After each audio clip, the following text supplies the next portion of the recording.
ஓம் சக்தி குருவடி சரணம் திருவடி சரணம். ஆக்கமும் ஆன்மீகமும் ஒரு அற்புதமான தொழில் நேர்களே. உழைப்புக்கேற்ற ஊதியம், இது உண்மைதான நேர்களே. எனக்கு இது ஏற்கனவே நான் சொல்லியிருக்கேன் உங்கள்கிட்ட. இன்றைக்கி எனக்கு இந்த இதை சொல்லிக்கணும்னு ஆசைப்பட்றேன். ஒரு நல்ல என்ன சொல்லலாம், ஒரு பெரிய பணக்காரர் இருக்கார். அவர் தண்ணீர் தாகத்துக்கு பானையெல்லாம் வச்சு தண்ணீர் கிடைக்கப்படுங்கிற ஒரு போர்டு மட்டும் போட்டிருக்காரு ஒழிஞ்சு அங்கே தண்ணி கிடையாது. அது நம்மளுக்கு தெரியும். ஆனால் அந்த குடிக்க வரவங்களுக்கு தெரியுமா? தெரியாது. ஆஹா, தண்ணீர் பந்தல்னு போட்டிருக்கு, இந்த பானையில் தண்ணி இருக்குது அப்படின்ட்டு அந்த ஐயா கிட்டக்க போகிறார். இங்கே தண்ணிலாம் இல்லைங்கய்யா, அங்கே போனீங்கன்னா அங்கே தண்ணி கிடைக்கும் அப்படின்னு இந்த ஒரு விரலை மட்டும் அப்படி காட்டுறாரு.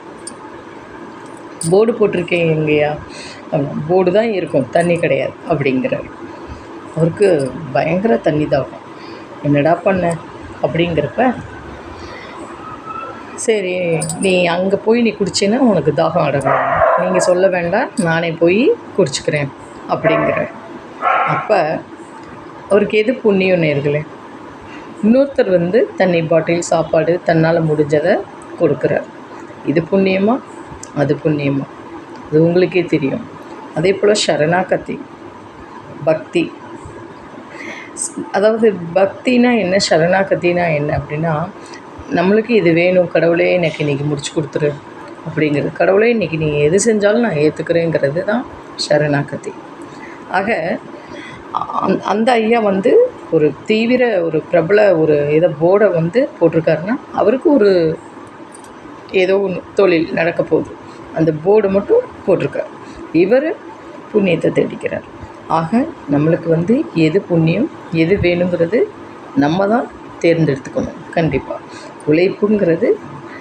உழைப்புக்கேற்ற ஊதியமும் வேணும். என்னடா இந்த ஹெட்டிங்கை சொல்லிட்டு இதையும் சொல்கிறேன்னு நினைக்காதீங்க, இதுவும் மெயின். அதனால தான் இதில் சொல்கிறேன்.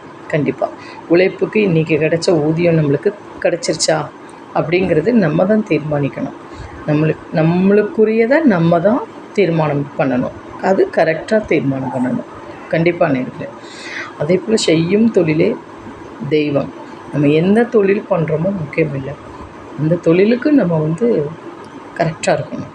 ஒரு சிற்பி கரெக்டாக அதை செலவடிக்கிறப்ப ஒரு சின்ன தப்பு நடந்துருது. ஆனால் பக்கத்தில் இருந்தவர் என்ன சொல்கிறார், எதுக்கு 2 சிலை இருக்குது அப்படிங்கிறார். இல்லை, ஒன்று தப்பாக பண்ணிட்டேன், ஒன்று கரெக்டாக இருக்குது.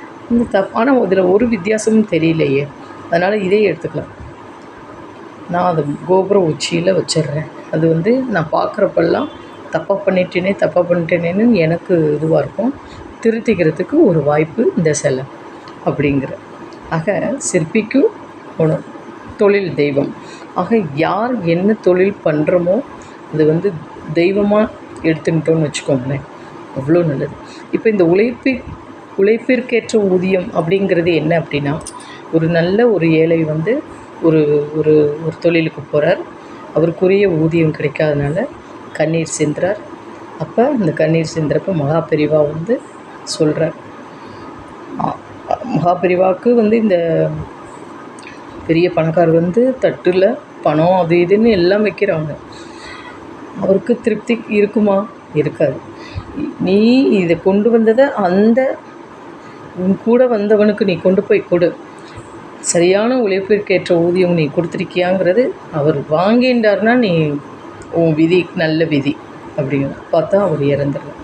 ஆகையால் யார் மனதையும் புண்படுத்தக்கூடாது. கண்டிப்பாக நேர்களே, கண்டிப்பாக. ஆக எனக்கு தெரிஞ்ச ஒரு அருமையான தாரக மந்திரம் என்ன அப்படின்னா, நடப்பதெல்லாம் நன்மைக்கே, அனைத்திற்கும் நன்றி நன்றிங்கிறது.